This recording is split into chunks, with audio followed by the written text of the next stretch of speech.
주일날 3월 17일 2024년 빌립보서 3장 17절과 20절을 저희가 공부하겠습니다.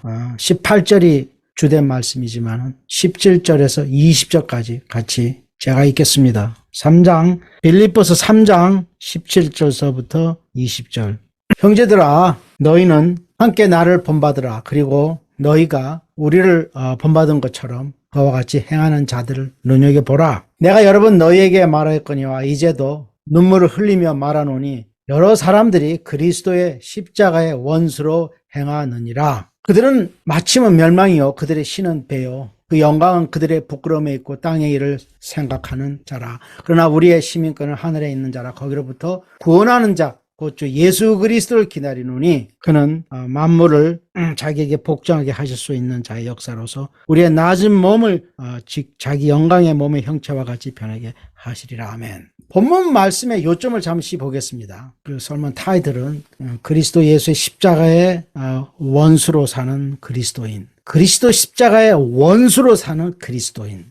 본문 말씀의 요점을 제가 잠시 보고 우리가 18절을 중심으로 공부를 하겠습니다. 17절에 바울 사도는 빌립보 교인들에게 17절을 보세요. 너희는 함께 나를 본받으라고 권면하죠. 교회 설교 중 목사님이 성도님들 나를 본받으셔야 합니다. 이런 말 하면 눈살을 찌푸리는 사람들이 굉장히 많죠. 그렇게 당연히 그럴 거죠. 그리고 그렇게 말하는 목사님도 없죠. 그러나 바울 사도는 오늘 말씀에서 교인들이 자신을 본받으라고 말할 뿐 아니라 옆에 말씀 보면 사도들을 본받아서 신앙생활하는 사람들도 눈여겨보라. 바울 사도가 이렇게 말하는 데는 이유가 빌립보 교회 안에 있었습니다. 영적 문제가 있었기 때문이겠죠. 본문 말씀 앞에 우리가 3장 2절에 바울 사도는 이런 말씀합니다. 개들을 상가고 행악하는 자들을 상가고 몸을 상해하는 일을 상가라. 그 당시 빌립보 교회의 문제는 비성서적인 교리를 가지고 교회에 침투해서 교인들이 그 사람들의 말을 듣고 그들을 따르는 이 사단의 역사가 있었기 때문입니다. 바울 사도는 빌립보 교인들에게 이상한 말하는 사람들을 본받아 그 사람들이 하는 대로 하지 말고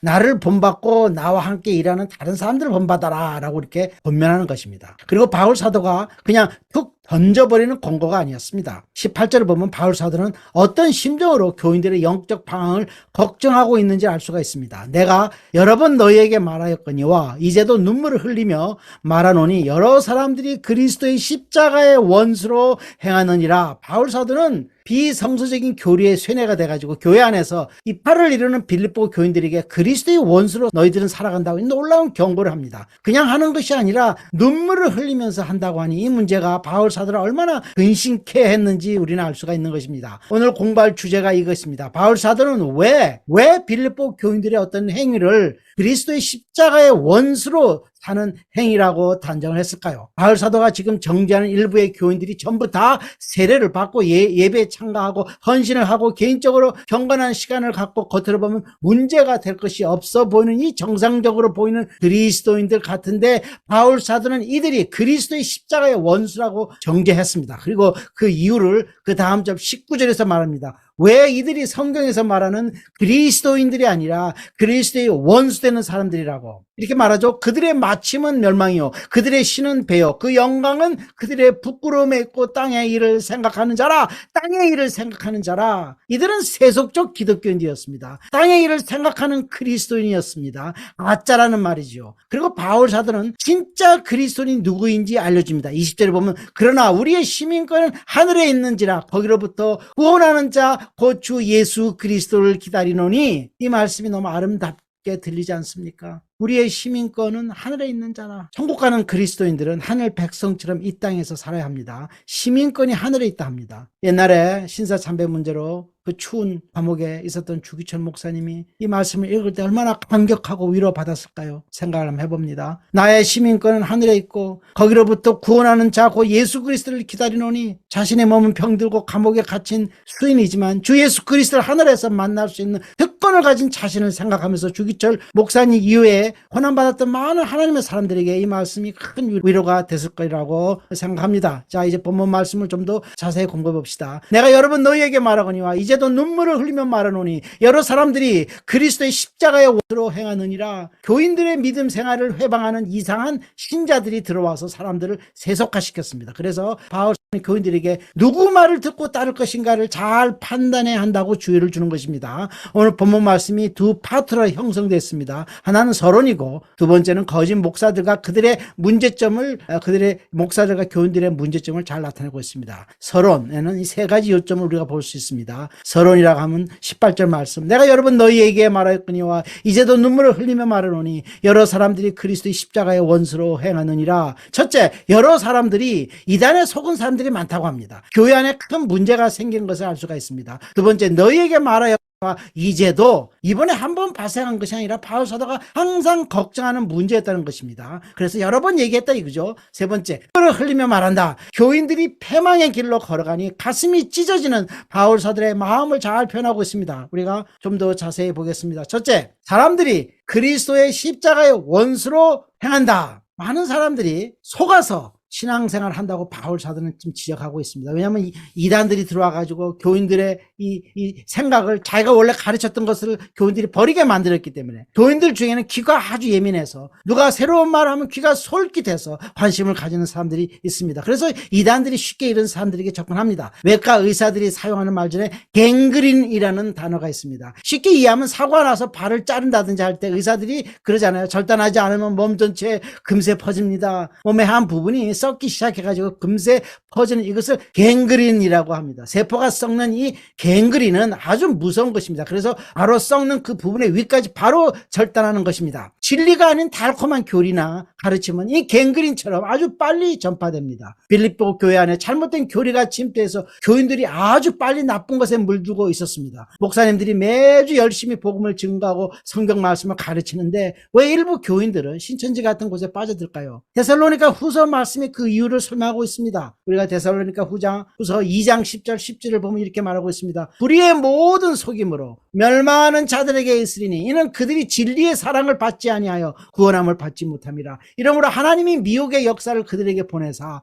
거짓 것을 믿게 하시면, 하나님이 미혹의 역사, 미혹의 영을 보내가지고 사람들 앞은 거짓한 것을 믿게 만든대요. 하나님께서는 당신의 종들을 통해 말씀을 선언합니다. 듣는 사람들 입장에서는 나 바빠, 믿을 수 없어, 나중에 생각해 볼게 등등 이유를 많이 대서 말씀을 받아들이지 않지만, 하나님은 그런 거절을 다르게 해석한다는 말씀입니다. 그들이 진리의 사랑을 받지 아니하여 구원함을 받지 못함이라. 이러므로 하나님이 미혹의 역사를 보내서 거짓 것을 믿게 하십니다. 하나님 입장에서는 진리를 배척하고 거짓에 관심을 가지는 사람들을 혼란하게 만들어서 자기 욕심의 희생자가 되게 만드신다는 것입니다. 하나님 너무 야박하신 거 아닌가? 우리가 이런 질문을 반문할 수 있습니다. 하나님 그렇게 하시는 이유가 있습니다. 거짓 믿음과 진짜 믿음을 구별하시기 위함이라고 바울 사도는 고린도전서 11장 19절에서 이렇게 말하고 있습니다. 너희 중에 가당이 있어야 너희 중에 옳다 인정함을 받은 자들이 나타나게 되리라. 굉장히 우리가 이해하기 어렵지만, 너희 중에 막 분열하고 뒤따 싸워야 너희 중에 어떤 사람이 내가 보기에 너는 진정한 나의 자녀구나, 이것을 하나님께서 그렇게 해서 드러난다 이거잖아요. 그렇죠? 큰 교회 좋아하시는 목사님들, 이 교인들 굉장히 많죠. 그러나 하나님의 관심은 누가 진정한 믿음의 소유인가에 항상 관심이 있습니다. 교회에 많은 문제가 생기는 이유 중에 하나가 그렇게 해서 하나님이 인정한 믿음의 소유자들을 나타내기 위함이라고 바울 사도가 말합니다. 무조건적으로 사람들을 따른다든지 그냥 잘못된 것을 보고 그냥 휩쓸려 가버리는 것을 막기 위해서 하나님은 이런 일을 하신다고 생각할 수 있는 것입니다. 그래서 바울 사도는 쉽게 속아 넘어갈 수 있는 교인들에게 너희가 진리 아닌 것에 관심이 많아서 속을 수가 있으니 그러지 말고 나를 봐라, 나를 따르라 라고 이 말을 권고를 한 것입니다. 형제들아, 10절을 보면 너희는 나를 본받아라. 그리고 말하기를 나뿐만 아니라 우리를 본받은 것처럼 그와 같이 행하는 자들을 눈여겨보라. 바울 사도의 권고의 말씀은 교회 안에서 신앙이 건전한 사람들과 교제를 하라는 것입니다. 잘못된 믿음을 가진 사람들이 주위의 신자들에게 영향을 줘서 서로가 잘못된 길을 가는 실수를 하게 됩니다. 믿음 생활은 하나님 앞에서 심판을 받는 일이라 잘못을 하게 되면 영적으로나 인간적으로나 크게 손해를 보는 일이 생깁니다. 이단에 속에서 속아가지고 가정과 직장, 사회생활을 못하는 사람들이 많이 있는 것을 우리는 보고 들어서 잘 압니다. 저는 삶의 한 과정에서 청교도 목사 설교집을 손에 넣게 된 이후 그분들의 영성을 배우면서 축복된 신앙생활을 하고 있습니다. 하나님은 하나님은 살아계시고 그래서 하나님의 진리가 성경 속에 있고 그 진리를 정확히 해석해주는 축복의 원천을 저는 청교도 목사들의 설교집에서 발견했습니다. 여러분들도 동일한 축복을 받기를 기도합니다. 서론에 있는 두 번째 포인트를 알아봅시다. 둘째, 바울 사도는 자주 경고를 했습니다. 내가 여러 번 너희에게 말하였거니와 이제도 목사들이나 영적 지위에 있는 사람들은 교인들이 잘못된 믿음을 가지지 못하도록 부지런히 경고를 줘야 합니다. 집 떠나서 대학교 보냈더니 잘하고 있다고 생각하고 잔소리 안 했는데 1년 후에 보니 자식이 마약 중독된 이런 가정 이야기도 우리는 들어봤습니다. 교인들이나 자식이나 부지런하게 경고를 해야 합니다. 사도들이 쓴 서신을 보면 이런 내용의 경고와 조언을 항상 하고 있습니다. 양치는 목자가 양들을 인도해가지고 꼴이 좋은 곳에 인도만 하고 양들이 풀을 먹는 동안 누워서 잠만 잘 것이 아니라 양들의 주위를 항상 살펴서 늑대가 오는지 또 늑대가 오면 늑대를 어떻게 쫓아내 할 것인지 이런 것을 신경을 항상 써야 그 목자가 양들에게 좋은 목자인 것처럼 영적 지도자들의 책임도 그런 면에서 동일한 것입니다. 교인들이 듣기를 싫어한다고 해서 주저할 것이 아니라 말씀을 잘못 이해하여 옳지 않는 생각을 하는 교인들에게 항상 쉬지 않고 영적 지원을 해야 합니다. 이제 세 번째 오늘 서론의 요점을 보겠습니다. 바울 사도가 빌립보 교인들에게 이런 권고를 할 때 그들을 불쌍히 여기는 마음이 있었습니다. 내가 여러 번 너희에게 말하였거니와 이제도 눈물을 흘리며 말하노니 눈물을 흘린다고 말을 한 것은 빌립보 교인들의 문제가 바울 사도의 마음을 얼마나 무겁게 누르고 있었는지를 잘 나타냅니다. 그래서 눈물로 호소를 하고 싶은 철박한 자신의 마음을 표현하고 내가 여러 번 너희에게 말하였거니와 이제도 이 말에서 이제도라는 것은 자신이 지금 감옥에 갇혀 있다는 것을 말하는 것입니다. 그 말은 자신이 자유의 몸으로 있던 과거에도 동일한 권고를 했고 지금 감옥에 갇혀 있지만 그때나 지금이나 동일한 빌립보 교회 교인들이어서 그들의 영적 문제를 걱정하고 그래서 이 편지를 쓴다고 말하는 것입니다. 바울 사도는 과거에 했던 영적 조언을 다시 되풀이하지만 빌립보 교인들을 야단치거나 화가 나서 같은 말을 하는 것이 아니라 진정으로 잘못된 방향으로 나가는 그들을 감옥에서 생각할 때 그들의 영적 상태가 나빠지는 것과 그것으로 인하여 하나님이 힘들어하실 것을 생각할 때 눈물이 나올 정도로 슬픈 마음으로 이 말을 하는 것입니다. 이제 세 가지 요점을 정리해서 오늘 말씀에서 이런 진리를 우리는 뽑아낼 수 있습니다. 닥트린, 교리를 할 수 있죠. 그리스도인이 성경에서 가르치는 해야 할 일을 하지 않고 잘못된 길로 들어간 경우 이들을 도울 때는 감정적으로 야단을 치기보다는 불쌍히 여기는 마음으로 도와주어야 하는 것을 우리는 오늘 이 말씀에서 배울 수가 있습니다. 오늘날 영적 지도자의 위치에 있는 사람들이 바울 사도가 처해 있던 동일한 상황을 만날 때 어떻게 그리스도인들을 대해야 하는 매우 좋은 교훈을 오늘 말씀은 가르칩니다. 따라서 우리는 바울 사도가 빌립보 교인들의 문제가 무엇이길래 마음이 슬픈 가운데 빌립보 교인들에게 그렇게 살지 말라고 호소하는 그 이유에 대해서 알아보는 것이 오늘 설교의 핵심입니다. 그것은 그들이 그리스도 십자가의 원수로 살아가는 것이었죠. 이제 파트 1일 때까지 서론 부분을 해서 파트 2 바울 사도의 심정을 찢었던 빌립보 교인들의 영적 문제를 알아봅시다. 여기 질문이 있습니다. 바울 사도가 빌립보 교회에서 문제가 있었던 교인들을 무엇이라 불렀습니까? 이제도 눈물을 흘리며 말하노니 여러 사람들이 그리스도의 십자가의 원수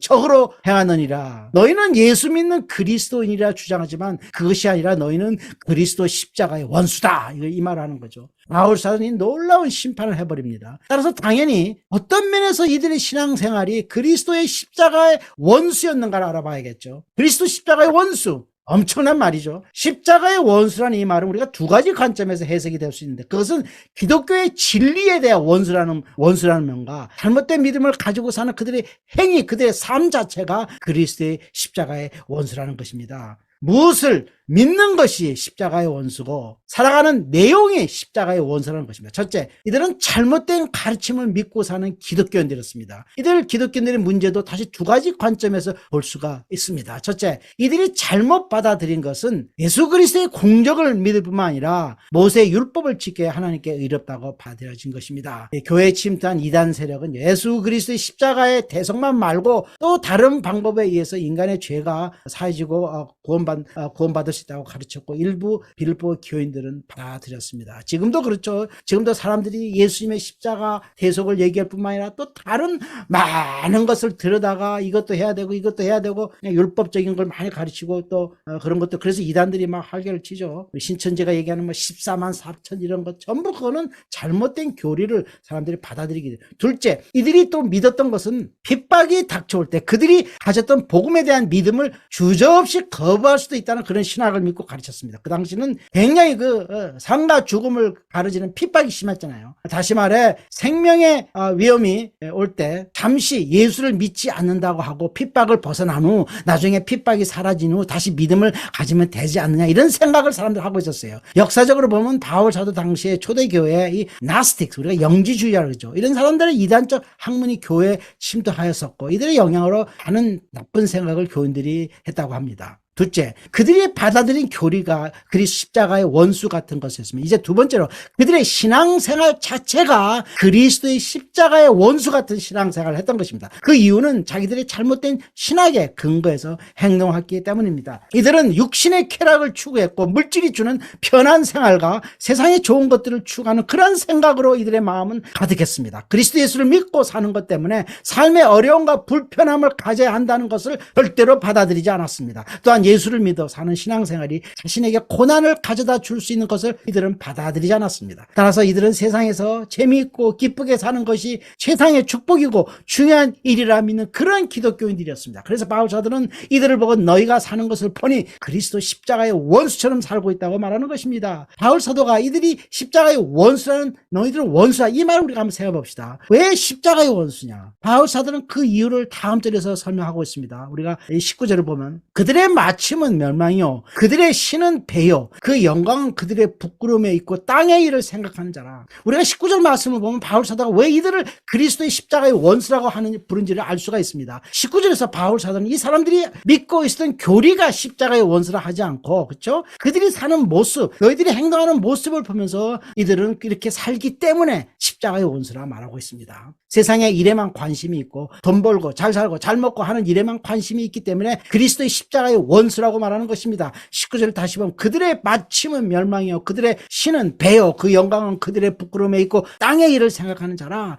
또 이들이 그리스도 십자가의 원수이기 때문에 다른 교인들 십자가의 원수처럼 살지 않는 그리스도인들이 어떤 사람들인가를 바울 사도는 20절에서 다음 절에 설명하고 있습니다. 20절을 보면 그러나 우리의 시민권은 하늘에 있는 자라. 바울 사도는 그리스도의 십자가 원수로 살아가는 거짓 기독교인들과 비교해서 진실한 기독교인들의 삶이 어떤 것인가를 여기서 말하고 있습니다. 따라서 그리스도 십자가의 원수 같은 기독교인들의 삶과 진짜 배기 기독교인들의 삶을 비교하면서 진짜 그리스도인들을 구별하는 것은 내가 무엇을 믿는다고 말하는 그 내용이 아니라 그들의 살아가는 행태를 보면 알 수 있다고 말합니다. 진정한 하나님의 자녀, 진짜 기독교인들은 그들의 삶의 중심이 하늘로 향하였고 하늘나라에 들어가서 사는 삶에 매우 관심이 많고 그래서 항상 천국에 들어가는 신앙생활에 우선권을 두고 이 땅에서 살아갑니다. 그것이 너의 시민권이 하늘에 있다 이 말입니다. 따라서 세상에서 잘 먹고 잘 살고 세상의 일이 하늘나라보다 더 관심이 많고 세상 일에 시간과 정열을 쏟는 기독교인들은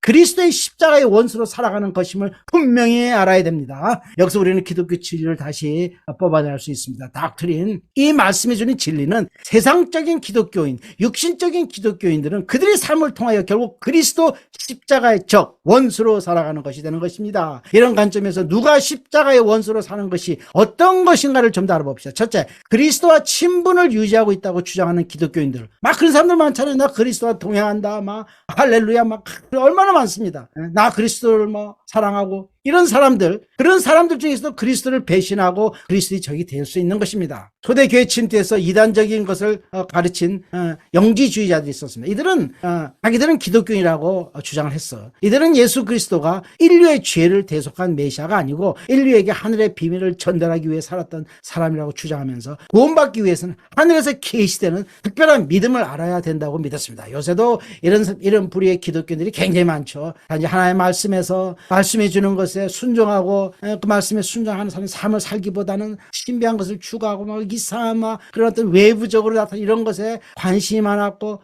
추구하는 다 옛날에도 다 있었어요, 사람들한테는. 그래서 어떤 기독교 단체들은 그리스도의 십자가의 죽음을 믿는 척하면서 예수 이름을 부르지만 실제로는 그리스도가 보여주신 희생과 사랑의 삶과 반대되는 삶을 삽니다. 이들은 세상의 좋은 것들을 사랑하고 육신의 정욕을 부인하지 못하고 즐기면서 사는 기독교인들입니다. 이들도 그리스도 십자가의 원수인 것입니다. 어떤 일부 교인들은 그러잖아. 이상한 그 신학을 받아 그래갖고 주님께서 십자가에서 다 하셨기 때문에 우리는 이제 이 세상에 즐겨야 된다, 이렇게 아주 마귀적인 생각. 따라서 빌립보 교인들을 보고 바울 사도가 지금 눈물로서 호소하는 것과 지금 많은 것들을 우리가 보는 교회 같은 문제죠. 결국은 동일한 마귀가 그때나 지금이나 역사하는 것을 알 수 있습니다. 그리스도 원수는 교회 바깥에 세상에만 있는 것이 아니라 교회 한가운데도 있는 것입니다. 하나님의 왕국이 형성되어 있는 그 한가운데에서도 그리스도의 적들이 활동하는 것입니다. 그러나 시편 말씀처럼 그리스도는 당신을 적대시하는 원수들 사이에서도 군림하시는 것을 알 수 있습니다. 시편 110장 1절을 보면 여호와께서 내 주에게 말씀하시기를 내가 내 원수들로 내 발판이 되게 하기까지 너는 내 오른쪽에 앉아 있으라 하셨도다. 그리스도는 원수 가운데도 계셔서 하나님 그리스도의 왕국을 지배하고 있습니다. 은밀한 그리스도의 십자가의 원수를 한번 생각해봐. 은밀한 그리스도의 십자가의 원수. 눈에 잘 보이지 않지만 기독교인 가운데 그리스도의 적, 원수로 살아가는 두 종류의 기독교들이 있습니다. 한 그룹은 그리스도의 법과 관련되는 원수이고 다른 그룹은 그리스도의 십자가 자체를 무시하고 부인하면서 원수로 살아가고 있습니다. 은밀하게 그리스도의 적으로 사는 기독교인들은 다시 두 가지 부류로 나눌 수 있는데, 첫째, 한 그룹은 그리스도 예수의 왕권, 다시 말해 그리스도가 명령하신 그리스도의 법을 무시하고 지키지 않으면서 원수 노릇을 하는 기독교인들이고, 또 다른 하나의 그룹은 그리스도의 십자가 희생의 궁극적 목적 자체를 거부하고 반대하는 이런 신앙생활을 하는 사람들입니다. 그리스도의 왕권을 받아들이지 않으면서 그리스도의 법에 반대하는 기독교인들에 관해 성경은 이렇게 말하고 있습니다. 주님 자신이 누가복음 19장 27절에서 말씀하시기를 그리고 내가 왕됨을 원하지 아니하던 저 원수들을 이리로 끌어다가 내 앞에서 죽이라 하였느니라. 주님이 이것은 하고 이것은 하지 말라고 하신 말씀들을 그냥 깡그리 무시하고 사는 기독교인들 보고 주님은 말씀하시기를 너희들은 내가 왕되는 것을 원하지 아니하는 원수들이라고 비유해 설명을 하시는 것입니다. 우리가 예수 그리스도를 내가 예수님을 믿는다 할 때는 우리 예수님이 이 땅에 하나님이 이 땅에 보내셨을 때 우리 예수님에게 주시는 세 가지 롤, 그걸 갖다 우리가 신학적으로 아피스. 예수님이 어떤 책임을 갖고 있는 자격을 주시 세 가지. 첫째는 예수님이 대제사장으로서 자격을 갖고, 또 다른 하나는 예수님이 왕으로서의 또 재산이 있어요. 또 하나는 선지자로서. 따라서 우리 주님께서 내가 예수를 믿는다 할 때는 우리가 예수님이 우리를 위해 돌아가신 대제사장뿐만 아니라 예수님께서 우리의 왕이다. 왕의 왕이기 때문에 그분이 하신 말씀을 절대적으로 순종. 그래서 예수님의 말씀을 거부하는 것은 하나님의 말씀을 거부하는 똑같은 거예요. 그래서 우리가 많은 사람들이 예수님을 갖다가 예수님이 우리 위해 돌아가신 어떤 메시아, 대제사장의 직분만 받아들이고 예수님이 왕으로 오신 것을 예수님이 왕으로 오셨기 때문에 예수 믿고 그 다음에 주님이 하지 말라는 걸 해서는 안 되고 해라는 것은 해야 되는 거예요. 생명을 걸고. 왜냐하면 그분이 하나님이시고. 그 다음에 두 번째로 사람들이 예수 그리스도의 십자가의 원수가 되는 것은 이 사람들은 십자가 자체를 싫어해요. 설교하다가 십자가 얘기 들으면 그냥 나가. 막 그냥 오바이트 하는 사람들. 예수 그리스도 십자가를 배척하는 사람. 어떤 사람은 그러잖아요. 그래서 막 하나님의 은혜만 생각하면 되지 우리가 십자가에 주님의 고통을 생각하고 막 이런 얘기 하죠. 그리스도 십자가의 원수 노릇하는 기독교인들에게 관해서는 이런 사람들은 기독교 교리를 믿는다고 고백은 하지만 그들의 마음 상태는 세상적이고 물질적이어서 그리스도가 십자가에서 죽음으로 자신을 버리신 희생에 반대되는 생활을 하면서 십자가의 원수인 것을 나타내는 것입니다. 그리스도 예수의 적이냐 그리스도 예수의 친구냐 이 판단은 단지 외부적으로 드러난 신앙 고백으로 결정되어서는 안 되고 믿는 자의 마음에 무엇이 차지하고 있는가와 어떤 삶을 살고 있는가를 보고 우리는 결정해야 되는 것입니다. 주님 자신도 내적으로 진짜 믿지도 않고 또 믿음이 요구하는 생활을 하지 않으면서 단지 겉으로만 보여주는 신앙 생활을 받아들이시지 않으시는 것을 말씀하십니다. 누가복음 6장 46절에 보면 너희는 나를 불러 주여 주여 하면서도 어찌하여 내가 말하는 것을 행하지 않느냐. 마태복음 7장 21절에 보면 나더러 주여 주여 하는 자마다 다 천국에 들어갈 것이 아니요 다만 하늘에 계신 내 아버지 뜻대로 행하는 자라 들어가리라. 베드로전서 1장 17절에 뭐로 보시지 않고 각 사람의 행위대로 심판하신 이를 너희가 아버지라 부른즉 너희가 나그네로 있을 때 두려움으로 지내라. 하나님은 사람을 차별하지 않으십니다. 인간 사회에서는 외부적인 조건으로 사람들을 판단하면서 그 사람의 모든 것을 결정하지만 하나님은 밖에 드러난 모습만을 보고 사람을 판단하지 않으신 것을 말씀하시는 것입니다. 비록 당신은 말하기를 나는 기독교인이다, 나는 예수 믿는다, 나는 목사다, 나는 장로다 주장할지 모르지만 당신의 마음이 세상적인 것으로 차 있고 말하는 것과 실제로 사는 것이 다르고 목사가 하는 설교의 내용이 그리스도 십자가의 원수 같은 내용을 설교한다면 당신은 그리스도의 친구가 되는 것이 아니라 그리스도의 적으로 간주될 것이며 그리스도는 당신을 모른다고 말할 것이라는 것이 오늘 바울 사도가 우리에게 가르치는 것입니다. 이제 세 번째 가장 중요한 세상의 영이 십자가 원수의 주된 원인이다. 이것을 한번 생각해 봅시다. 세 번째 그리스도의 원수가 어떤 기독교인들인가 하면 마음에 세상의 좋은 것을 가지고 즐기고자 하는 것으로 가득하다면 그런 교인들은 그리스도의 복음이 가르치는 목적과 그 의미를 거절하면서 사는 것이 되며 이런 삶은 당신을 그리스도 십자가의 원수로 만드는 것입니다. 나 예수를 믿는다, 나 예수의 십자가의 사역을 믿는다고 고백할 때는 다음과 같은 것을 생각하면서 신앙 고백을 해야 합니다. 자주 이것을 생각해야 됩니다. 첫째, 제일 먼저 생각해 봐야 할 것은 그리스도 십자가의 의미가 무엇입니까? 그 의미를 두 가지 면에서 생각해야 된다. 첫째는 그리스도가 우리를 위해, 나를 위해 무엇을 십자가에서 감당하셨는가? 그거를 생각을 많이 하시고 공부하시고 공부를 많이 해야 되죠. 그리스도가 우리를 위해 무엇을 십자가에서 감당하셨는가? 둘째로 그리스도의 십자가의 대속을 생각할 때는 우리 믿는 자들이 내가 그리스도를 위해 무엇을 감당해야 하는가. 이게 중요한 두 가지를 우리가 이런 것들을 생각하지 않고 살면은 그리스도의 십자가의 원수가 되기 쉽습니다. 하나는 what Christ has endured for us. 또 다른 하나는 what we must endure for him. 예수께서 누가복음 9장 23절 말씀으로 십자가를 지고 매일 살라고 명령하셨지만 사람들은 조그마한 것도 그것이 고난이라면 하기를 싫어하고 견디를 거부합니다. 이렇게 되는 가장 큰 이유는 세상에서 편하고 기분 좋은 삶을 너무너무나 사랑하기 때문입니다. 이 문제를 극복하지 않고서는 그리스도를 위해서 고난을 받는다는 것을 받아들일 수가 없습니다. 그러나 믿는 자들이 그리스도의 십자가의 능력에 힘입어 세상을 사랑하는 것을 극복하지 못하면 바울 사도의 말을 빌리면 자신의 삶이 세상에 못 바뀌는 것이 일어나지 않으면 기독교인들은 자신들을 위해서 십자가에서 피 흘리며 대속을 이루신 그리스도가 하시는 고난의 사역을 대적하는 그리스도의 적으로 살아가게 되는 것입니다. 다시 말해 그리스도 예수께서 십자가에서 비참하고 처절하고 고통스러운 죽음을 통해 이루시고자 했던 궁극적인 목적을 받아들이지 않고 세상을 사랑하기 때문에 기독교인들은 그런 과정에서 죄를 짓는 생활을 하면서 결국 그리스도의 십자가의 원수가 되는 것입니다. 두 번째로 생각해 봐야 하는 것은 기독교인들이 세속화되어 세상에서의 삶이 전부라고 생각하고 세상적인 것을 너무 추구하면 그런 생활이 그리스도의 십자가의 원수가 될 뿐만 아니라 더 나아가서 그리스도의 영광에도 원수 노릇을 하게 되는 것입니다. 이 점을 다시 두 가지 관점에서 생각해 볼 수가 있습니다. 왜 기독교인들이 세상을 사랑하지 않고 세상적인 것에 영향을 받아서는 안 되는 이유를 십자가에 못 박힌 그리스도의 예수와 영광 속에 계신 그리스도 예수라는 두 가지 관점에서 생각해 볼 수 있습니다. 십자가에 박힌 그리스도 예수라고 하는 것은 그리스도의 죽음을 얘기하는 거죠. 영광 속에 계신 그리스도 예수는 부활하셔서 승천하신 예수님이죠. 왜 이것이 중요하냐면 생각해 보세요. 그리스도인이 뭡니까? 그리스도라는 것은 내가 예수와 죽고 내가 예수와 부활한 그것을 믿는 자, 믿는 그 믿음이 그리스도를 만드는 것입니다. 그리스도의 죽음, 그리스도의 부활, 승천 이것이 우리에게 믿는 자에게 너희는 어떻게 살아야 된다 하는 것을 분명히 가르쳐주고 있는 그것에 반대되는 생활을 할 때 결국 그 사람은 그리스도 예수의 십자가의 원수가 되는 것입니다. 제가 그것을 지금 말씀드려요. 그리스도의 대속이라고 할 때 그것은 그리스도가 죽음으로 우리를 위해 이루신 것과 그리스도의 부활로서 우리를 위해서 이루신 것을 말하는 것입니다. 그리스도와 함께 죽고 그리스도와 함께 부활한다. 그리스도의 죽음과 부활이 기독교인들이 어떻게 이 세상에서 살아야 할 것을 가르치고 있는 것인지 알아야 합니다. 왜냐하면 그리스도인이라는 것 자체가 그리스도의 죽음과 부활로 만들어지는 것이기 때문입니다. 먼저 그리스도의 죽음을 생각해 봅시다. 그리스도의 죽음과 연합된 자들이 그리스도인 것입니다. 그건 다 사람들이 인정하죠. 그리스도가 십자가에서 죽었으면 그리스도와 함께 죽은 것을 믿는 그리스도인도 죽은 것인데 죽은 자가 왜 아직도 세상에서 살아있는 자인 것처럼 세상이 주는 온갖 것에 관심이 있고 그것을 추구하려고 하는가? 나서 네가 그리스도인을 하면서 그리스도 세상을 사랑하면 나는 그리스도의 죽음을 받아들인 거지. 그리스도의 죽음의 원수라 이거죠.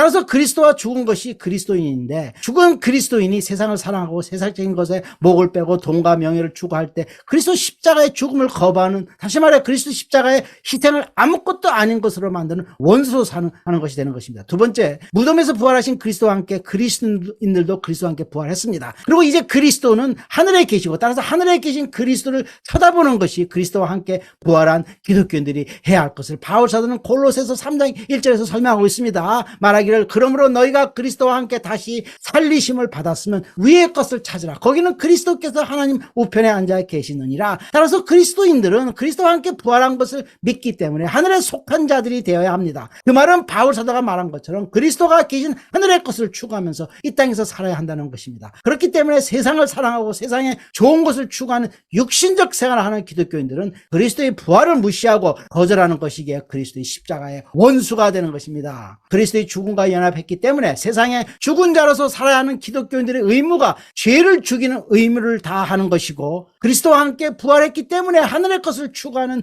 기독교인들의 삶이 그들을 거룩한 천국 백성으로 만드는 거룩한 인생을 살게 하는 것입니다. 따라서 우리는 여기서 그리스도의 죽음으로 인하여 이제 더 이상 죄를 지으면 안 되기 때문에 우리가 항상 죄를 짓지 않기 위해서 내 안에 있는, 우리 안에는 죄성이 있잖아요. 그것을 억누로, 그것이 죄 죽이는 신앙생활이고, 또 우리가 이제 그리스도와 부활해가지고 하늘에, 바울 사도가 그러잖아, 너희는 그리스도와 함께 그리스도 안에 너의 삶이 숨어있다. 하늘을 향하는 사람들이기 때문에 우리의 마음이 하나님을 닮아가는, 예수님을 닮아가는, 우리 하나님의 이 거룩한 삶을 살게 되는 과정에서 마음이 거룩해지고, 또한 하나님의 거룩한 성품을 닮아가서 결국 그리스도 예수의 삶을 따라가는 인생을 살게 되는 것이 기독교인들의 삶이 되어야 하는 것입니다. 이런 것을 받아들이지 않고 단지 그리스도를 믿는다고 하면서 자기 방식대로 사는 삶은 그리스도의 십자가의 죽음이 원래 의도하지 않은 것이기에 이런 세속적 육식적 기독교인들은 그리스도 십자가 원수, 적이 되는 것입니다. 따라서 그리스도 십자가의 원수, 적으로 살도록 만드는 주 원인이 세상의 영, 세상을 사랑하는 마음입니다. 것입니다. 굉장히 조심해야 되고, 성경은 여러 군데에서 세상을 사랑하지 마라, 세상. 우리가